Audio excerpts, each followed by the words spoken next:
bit like, again, Finches, you're showing very rough early cuts, without music and, bringing, special friends whose opinions you trust. There wasn't originally going to be the archive footage at the beginning. We were always going to have it at the end, and it kind of didn't feel balanced to just jump to Michelle at the end. And then we realised we had that. I mean, who gets to make a movie about someone where the actual 5-year-old girl says, "I just want to win the Melbourne Cup"? So we just thought we had, and then that changed. There's a few things structurally in the film that changed along the way. Originally, it didn't start at the opening of the Melbourne Cup. It started with her in the gates of the fall, and then it was going to be kind of 30 minutes into the film, or 20 minutes into the film before you kind of found out whether or not she was alive. And I just thought, for young girls to not know that she had survived, even though it's the beginning of the film, and not know the horse was all right, and then to have the title ride like a girl come up after that fall didn't work. So you play around and you bring different audiences at different times.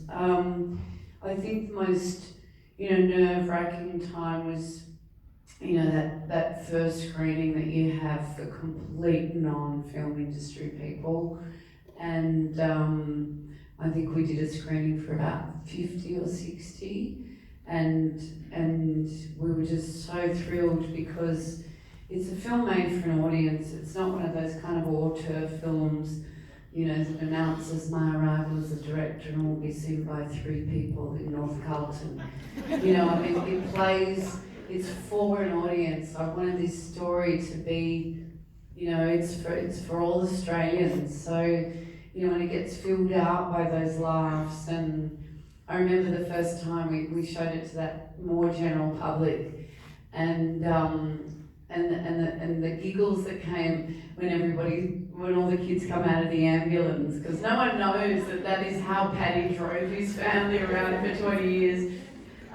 So those things were so heartening, those details that I fell in love with the family. I was like, oh my God, he drove an ambulance. And of course, it's also convenient because you can throw the saddles in the back. I don't think anyone had seatbelts, did they? No seatbelts. There was no seatbelts. I was wondering that. And of course, very handy for training because you've got the blower on the top with the, pull up.